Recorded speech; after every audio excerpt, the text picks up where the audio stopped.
Hello, fifth grade. Welcome to week 2 of e-learning. Today I'm going to read to you our normal Monday morning story for lesson 20. Our story is called The Black Stallion. I would like you to open your book to page 598 and 599. 598 and 599. It'll be easier for you because my phone light's on and it might cause glare on some of the pictures that I'd like you to look at. So please make sure you do have your hardcover reading book open as I read this to you. So this week we are reading, like I said, The Black Stallion. It's only a portion of the whole story because there's actually a series of books the author has written. But we are we're reading an adventure story. So some things it includes here, exciting action that takes place in an unusual setting. As you read, look for a mood of excitement or suspense, an ongoing conflict or multiple conflicts. So remember, look for the problem in the story. And then finally, characters who show strong personal qualities. So you're going to find some interesting characters in these stories. So this story for sure, we have 2 characters. One's a horse, one's a boy. We're also focusing on story structure this week. So if you remember, a story will always have a setting, it will always have characters, and then it'll always have a problem somewhere with main events and then the resolution at the end. So we're going to be focusing on that and doing some practice with that this week. Walter Farley is the author here. I'll read it to you here. It says, Walter Farley turned a childhood love of horses into his life's work. He began writing The Black Stallion when he was just 16 years old. The novel was published 10 years later while he was still in college. From there, Walter Farley went on to raise horses and write over 30 books during his lifetime. Many of those books are part of the popular Black Stallion series. And then our illustrator is Robert Barrett. He is, of course, a painter, muralist, and illustrator, but he's also an award-winning college art professor. He has studied painting in Europe and exhibited his work in several museums and galleries. So pay close attention to the artwork too. It's very nice. So at the end of this story, dear 5th graders, just like last lesson's story 2 weeks ago, you had to watch the video, read the story, with me here. And then at the end on Google Classroom, you needed to answer a question. So the question we're going to focus on, here we go. After you read, please answer it after, is what can a person learn by building a relationship with an animal? And if you could write 2 or more sentences for that, please. And like actual sentences, okay? So make sure there's capitals and punctuation. So here we go. The Black Stallion by Walter Farley. And it starts on page 600. So if you open up to 600, please make sure you're there. After being caught in a terrifying shipwreck, Alec Ramsey is pulled safely to shore by a wild black stallion that was also aboard the ship. They are the only 2 survivors, and they are stranded on a deserted island with only a seaweed-like plant called carrageen and the occasional fish to keep them from starving. Alec has been working hard to gain the horse's trust and to help the proud, frightened animal understand that in order to survive, the 2 of them must rely on each other and work together. The next day, Alec set out to obtain more of the carrageen, and as he neared the rocks, he saw the stallion standing silently beside a huge boulder. Not a muscle twitched in his black body. It was as if an artist had painted the black on white stone. Alec climbed down into a small hollow and paused to look out over the rocks below. Suddenly, he heard the stallion scream, more piercing, more blood-curdling than he'd ever heard it before. He looked up. Now, 5th grade, just a note for you. As we're reading along, you should notice that they call the horse the Black. They don't call it the Black Stallion. They refer to him as the Black. So just FYI, as you hear me reading, it's not a typo. It's just how the author decided to write it. So anytime you hear the Black, he's referring to the horse. All right, what happens next? The black was on his hind legs, his teeth bared.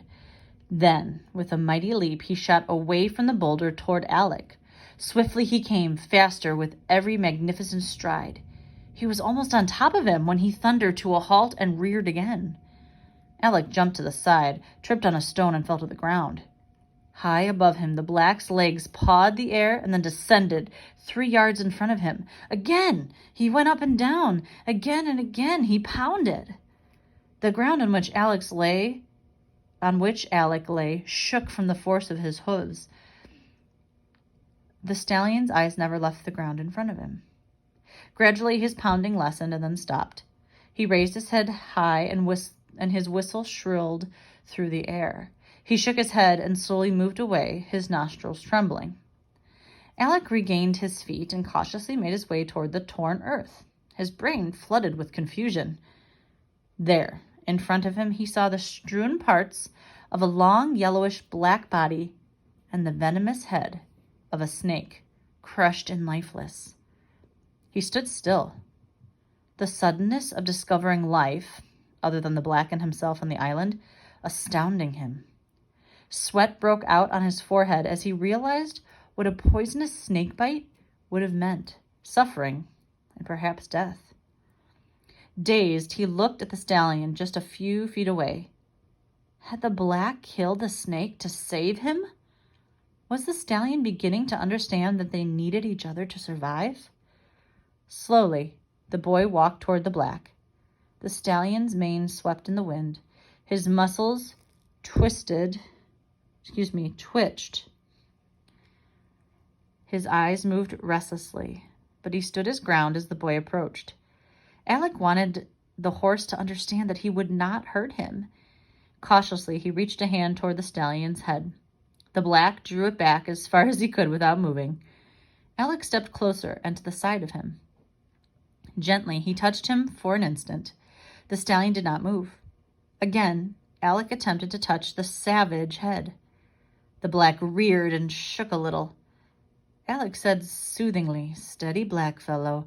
I wouldn't hurt you." The stallion quivered, then reared again and broke. 100 yards away, he suddenly stopped and turned. So just another thing to talk about here. It says he reared, which means he gets up on his hind legs, okay? And then if he broke, and then it says 100 yards away, if he, in terms of, I guess you would say horses, if a horse broke, it means he ran away. So just so you know. So Alec was trying to get, close enough to pet him and to touch him, but then eventually the horse just didn't trust him enough and ran away. So it says 100 yards away, he suddenly stopped and turned. Alec gazed at him, standing there so still, his head raised high in the air. "We'll get out of this somehow, Black, working together," he said determinedly. Can't talk. All right. Alec walked back to the top of the rocks and again began his descent. He made his way very carefully down to the water level. Cautiously he looked before he stepped. Where there was one snake, there might be more. Reaching the bottom, he once again filled his shirt full of the moss and made his way back. High above him, he could see the black looking out over the cliffs, his mane whipping in the wind. When he reached the top, the stallion was still there. He followed a short distance behind as Alec went back to the spring.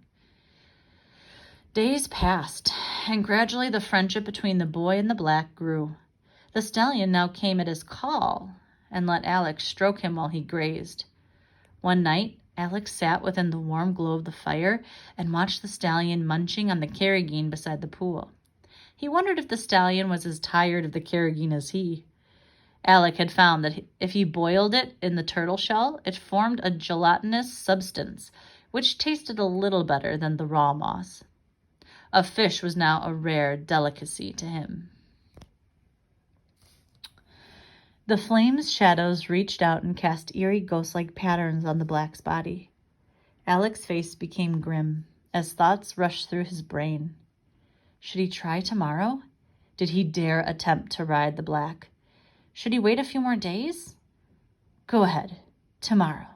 Oh, don't do it. Oh, go ahead. The fire burned low, then smoldered.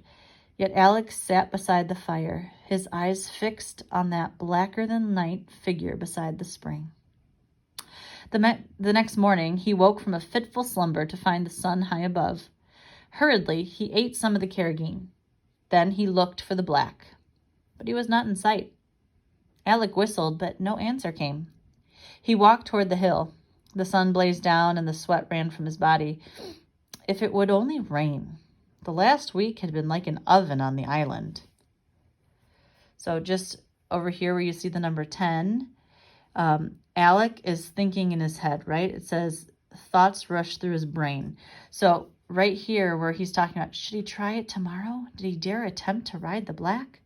And look at, he's almost having a struggle in his brain. Should he wait a few more days? Go ahead. Tomorrow. Ooh. But then don't do it. So he's got the go ahead, but now he just says, oh, don't do it. I can't do it. Oh, go ahead. We call that an internal struggle because he's doing that to himself, right? All right, let's see what's happening. They need rain. It's been so hot. When he reached the top of the hill, he saw the black at one end of the beach. Again, he whistled, and this time there was an answering whistle as the stallion turned his head. Alec walked up the beach toward him. The black stood still as he approached. He went cautiously up to him and placed a hand on his neck. Steady, he murmured, as the warm skin quivered slightly beneath his hand. The stallion showed neither fear nor hate of him. His large eyes were still turned toward the sea. For a moment, Alec stood with his hand on the black's neck. Then he walked toward a sand dune a short distance away. The stallion followed.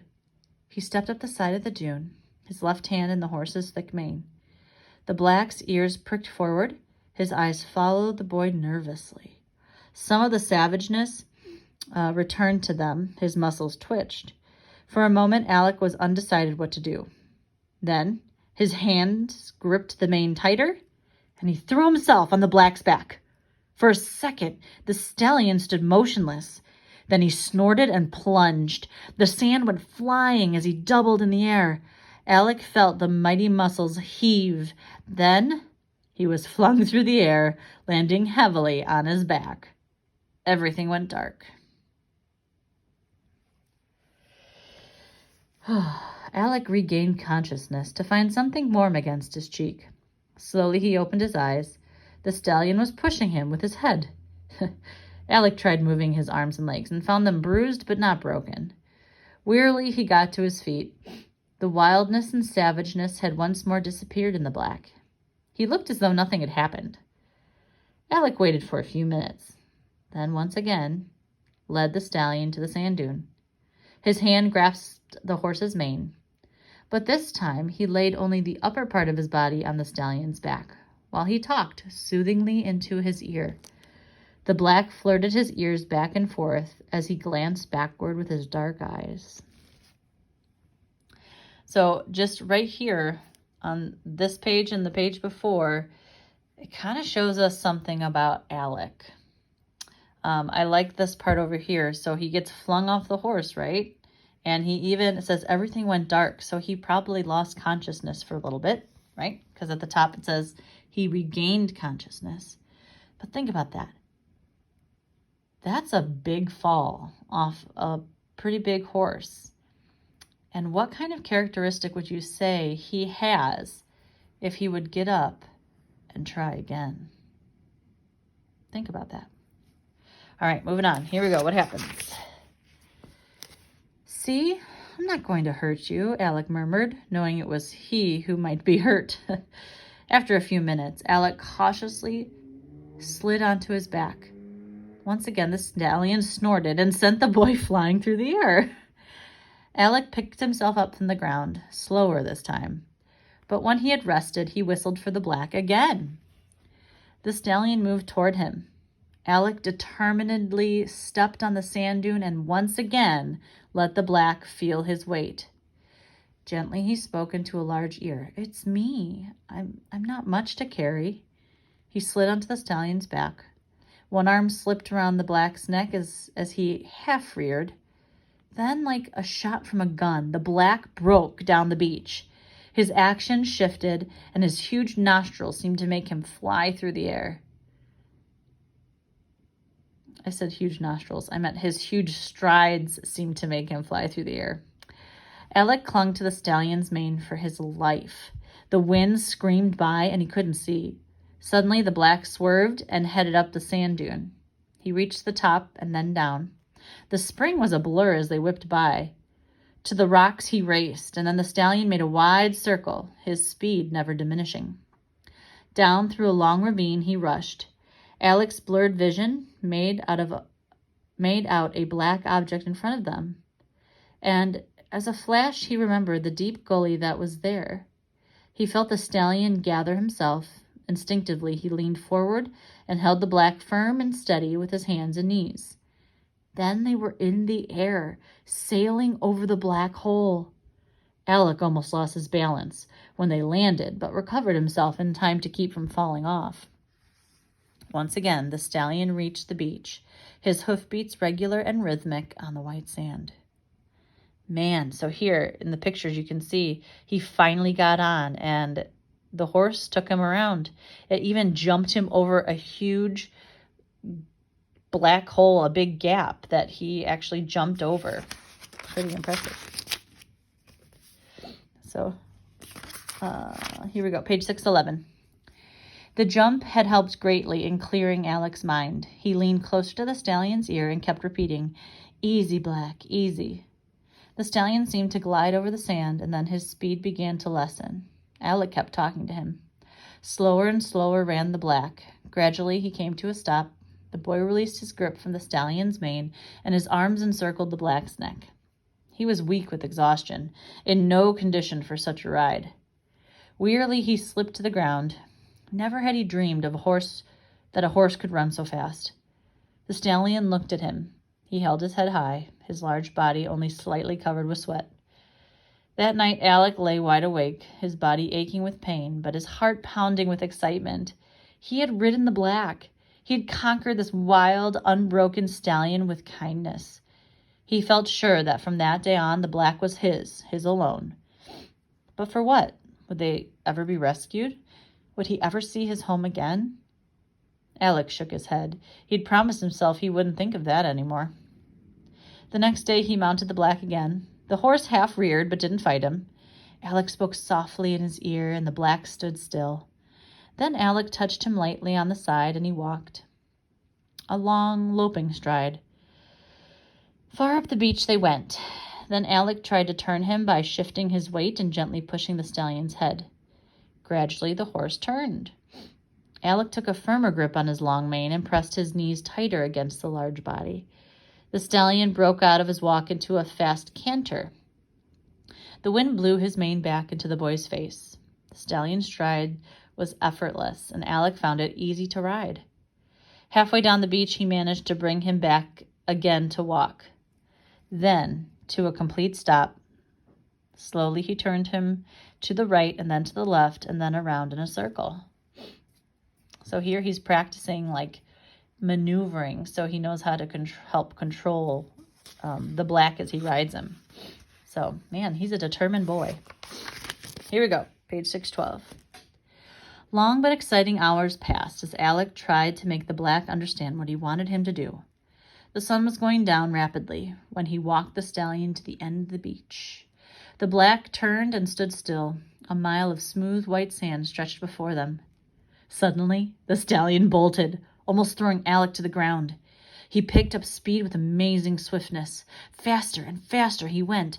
Alec hung low over his neck, his breath coming in gasps.